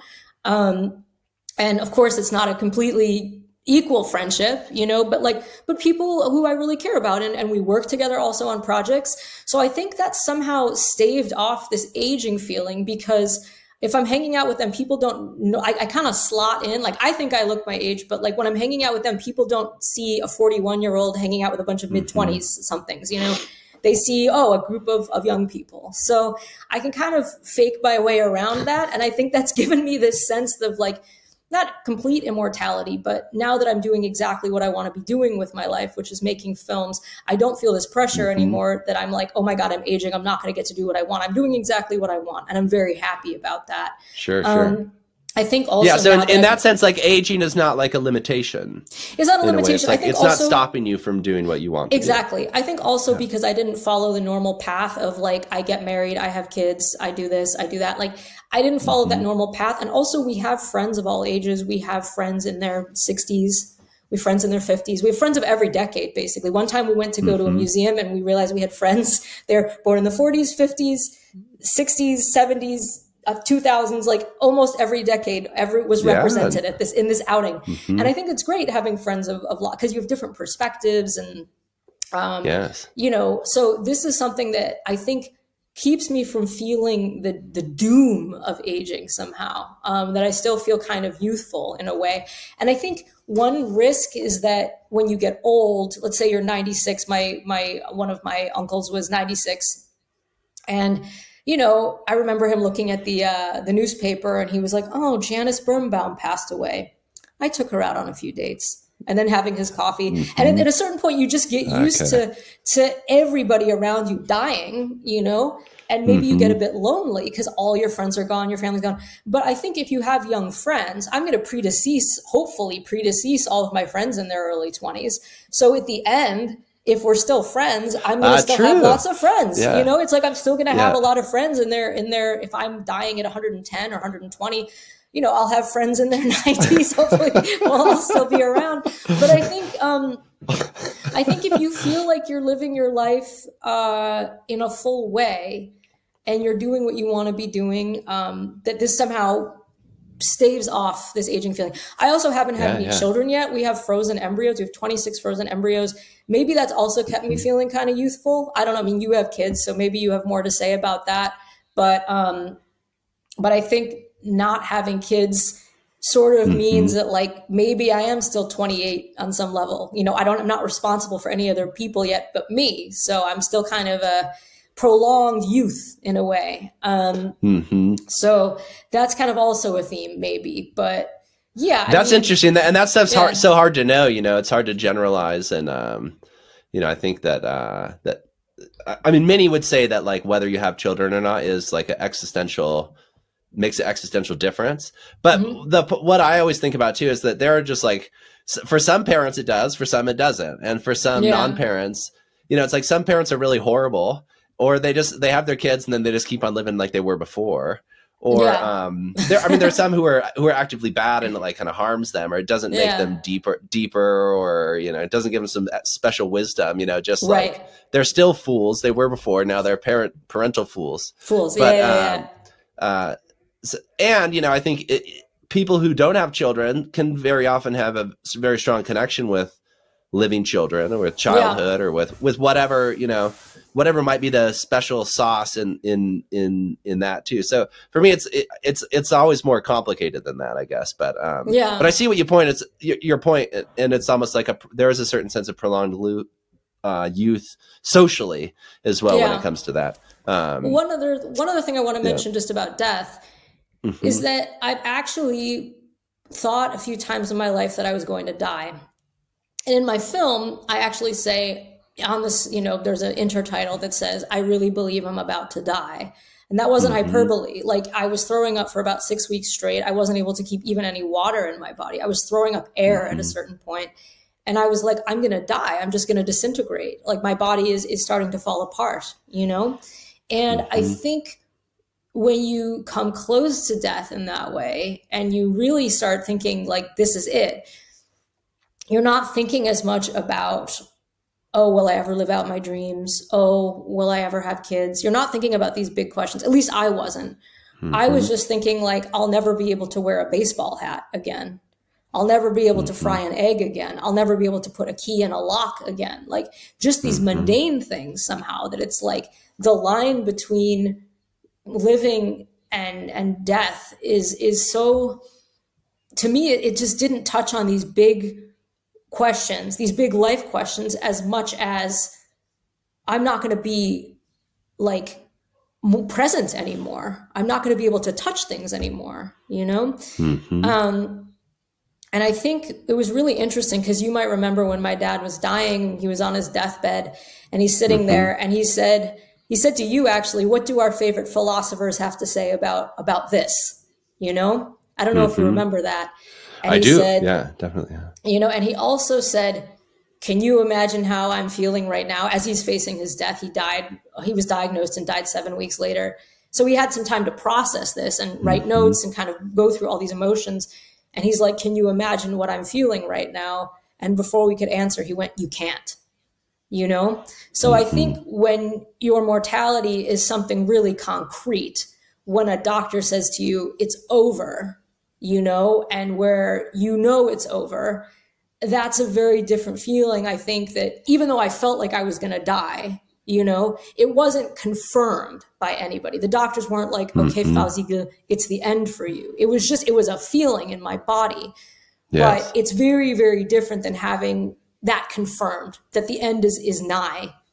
And I think, I don't know how I'll feel when that comes along. There are these people called death doulas. I don't know if you've heard of them, but I'm very interested in this, this work. Okay. A death doula helps you prepare for your death. And they help you, you know, there's the practical things like your finances and your estate, but also just passing through these emotions of death is a natural process. Death is it awaits all of us. And I'll guide you through that. And I think this is a fantastic, I don't know if you know, early peoples had some different relationship with death than we do, maybe because they believed in a different form of afterlife, but that they had some rituals when someone was dying that kind of guided them through this phase. You know, I can't speak to that. Yeah, some sort of like, historical like predecessors of death doulas. That seems very plausible. Just people being, and in smaller communities where it's more, I mean, that's maybe a disadvantage of the city, is that it's possible to die very anonymously.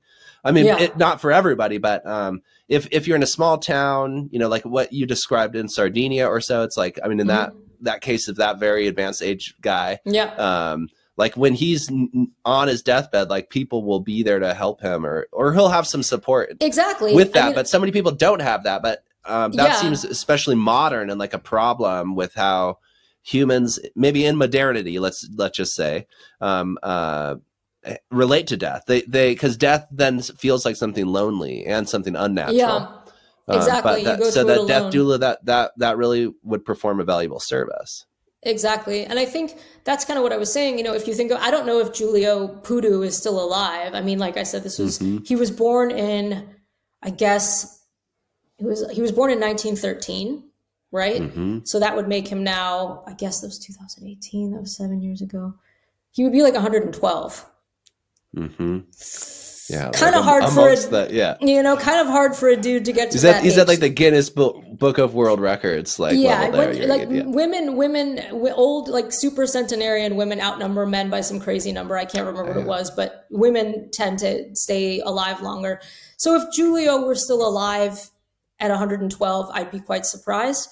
But I'm sure, you know, my hope would be that when he did move on into the next phase, he was surrounded by all those villagers who were bringing him soup and taking away his bicycle and caring for him. And that this is maybe something people in urban spaces don't have the same access to. I don't know. I can't speak to it. But, you know, there are the cliches of the old people alone in the nursing home. And for whatever reasons, their kids, maybe they also had abusive relationships with their parents. I don't know. But like they die alone. You know, BoJack Horseman actually, I don't know if you see BoJack Horseman. BoJack Horseman actually gets into this topic of death. The cartoon, the adult cartoon. The adult cartoon. The anthropomorphic horse. And exactly. So it's basically all of these non-human animals who are confronting. I mean, it's one of the shows I think that actually confronts and deals with death better than maybe any other series I've ever seen. And in a way that I hadn't seen before. It's a very, very special show. So yeah, I think that there is art that deals with this topic and other things. But I think for me personally, like, you know, I feel guarded against aging by having young friends. I feel guarded against aging because I'm doing what I want to do with my life. I think I'm not super wrinkly yet, which is, you know, who knows how long that will last. My mother wasn't really wrinkly until perimenopause. So maybe I have a few good years left to squeeze before I start to really age visibly. But I think enjoy them while you got them, you know. Enjoy them while you got them, you know. But I think, I mean, my hope is that I'm middle aged. But you know, I'm thinking I'm gonna live into my hundreds. I don't know. I just feel it. So I'm not really. Yeah, I feel if anybody I know will, that it would be you. You know, I mean, thank you very much. Thank you. Or you're at least on that list. Some people kind of like burn out quick, and some people kind of keep simmering. Yeah, because Charlie, my husband, has actually never smoked a cigarette in his entire life. He's never done any drugs, never smoked a cigarette. Like, I only know one other person who's never done those things and also has never drunk coffee before. So there's a rara avis out there that's maybe living so substance free and so pure in some way that maybe they're going to live. I don't know. Disease can also strike any of us at any moment, when, you know, and it's nobody's fault. Exactly. Like, and there's a lot of factors. You can increase the likelihood of getting sick by doing certain things, but, you know, generally anyone, it can happen randomly to everybody. So we all have to kind of be prepared at any moment. Yes. Yeah. Live your life well, you know, do things that make you happy, be around people that make you happy. So, yeah. Yeah, that sounds like a good recipe, just a good recipe for living. Chicken soup for the 41-year-old soul. Chicken soup for the 41-year-old soul. Amen. Well, let's end. I'm going to ask you, like, what are 3 quick recommendations you'd have for people? Sure. Either a book, an album, or a what's the third? A film. Any of those 3 of any sort of thing, and it can be mix and match, your choice. Okay. Related to what we've talked about, or totally disconnected. Okay. The movie, the book, there's a book, I forget the name, Zack McCormick is the author, called Gorilla and the Bird. I think it's from 2021. And I found out about this book because I was lying around my mother's house in New York, recovering from a bipolar episode. And the New York Times had an excerpt of this book about a bipolar, written by a bipolar author, about his psychoses and his path to diagnosis and his path to stability.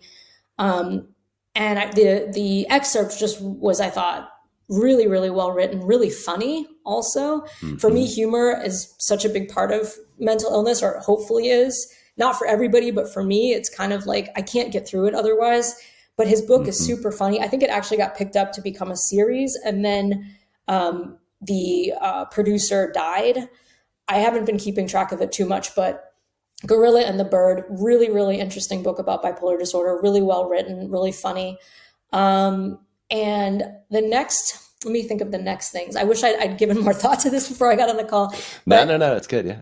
There's a film called, let me think for a minute. Ooh. Some of these films and you can't, I'll just say, you can't recommend your own film. Like you rarely, in talking with a filmmaker. Yeah.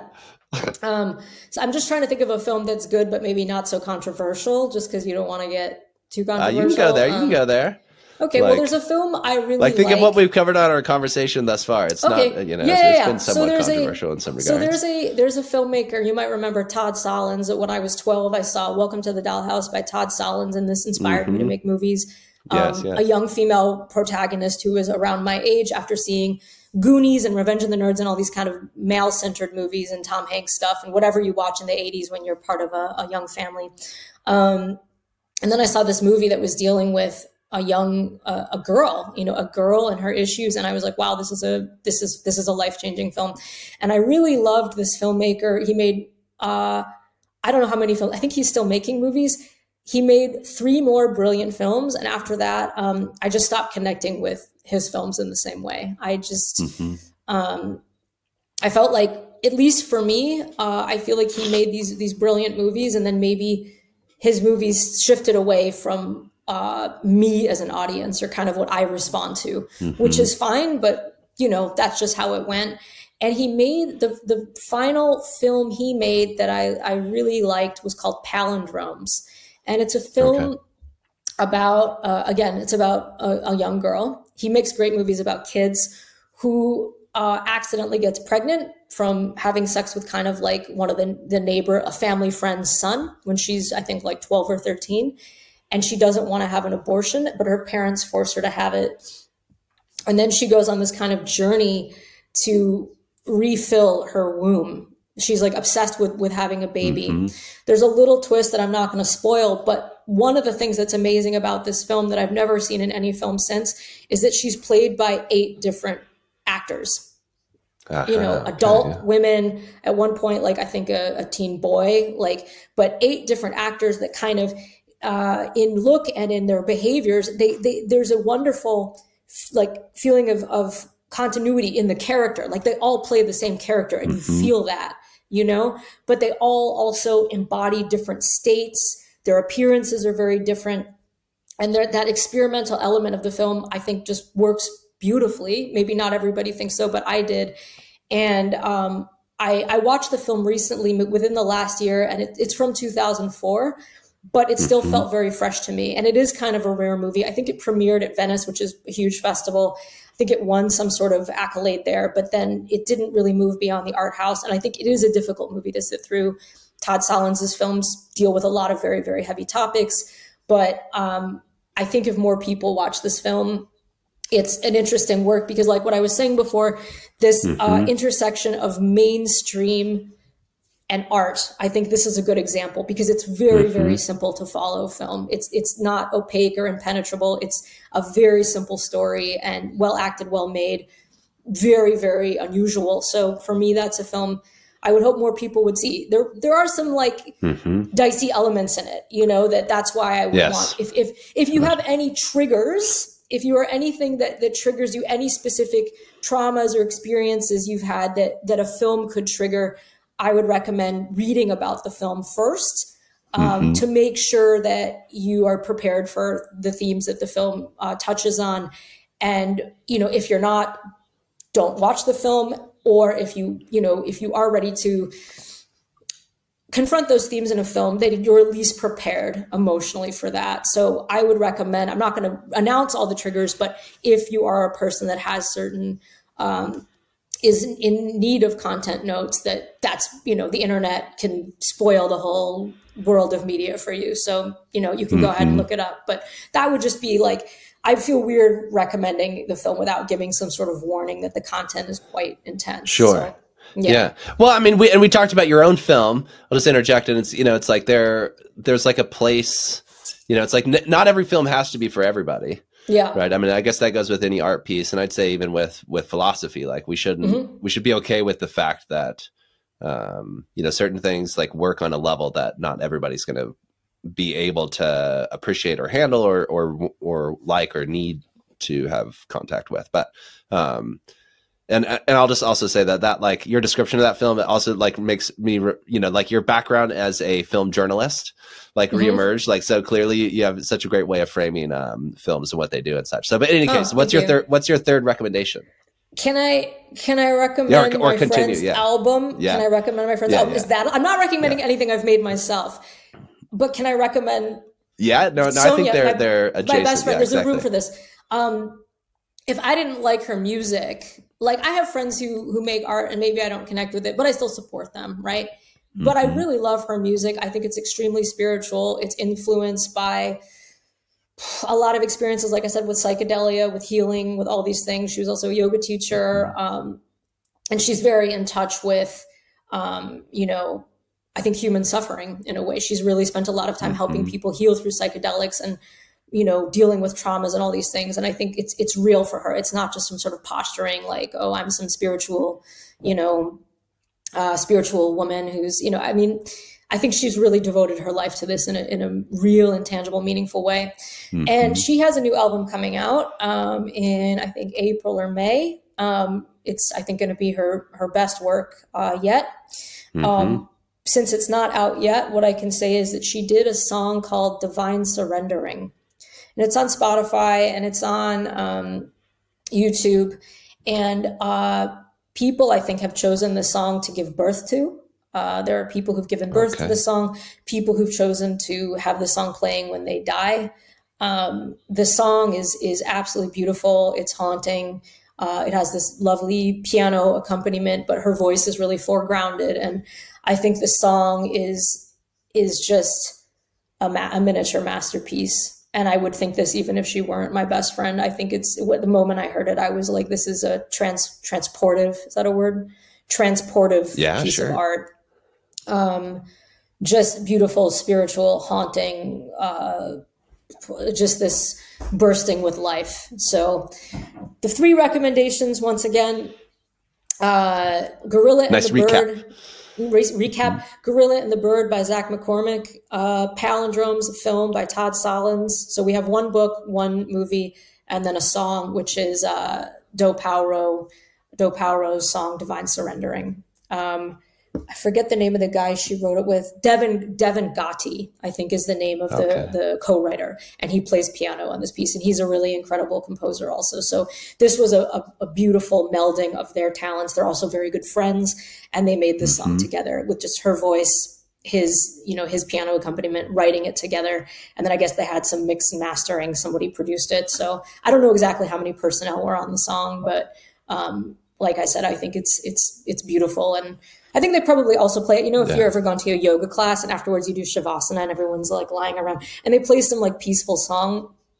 I think this song is also like played at like Shavasana. I think, remember, she heard like in Brisbane that this was played at like Shavasana at this one studio for like every single Shavasana. Everybody looked forward to hearing that song. Okay. So it also, if you do yoga at home and you need a little accompaniment for Shavasana, it's a great choice personally. So those are my 3 recs. Perfect. Yeah, and I'll put links to each of those in the show notes as well. But that's excellent. So what a great way to cap off our conversation. Yeah. Yes. And my warmest greetings to Sonia when you next speak to her. Of course. So Miranda, I can't thank you enough for sitting down with me and for having this wide-ranging conversation. I had a lot of fun. I had a lot of fun too. We hope you enjoyed this conversation with Miranda Siegel. The Deadbeat Philosophy Podcast is a co-production of Deadbeat Media and the Museum Hegel-Haus Stuttgart. For more Deadbeat content and to chip in to keep the channel going, check us out at deadbeatphilosophy.substack.com. For more about the Museum Hegel-Haus, check out hegelhaus.de. That's HEGEL-HAUS.de.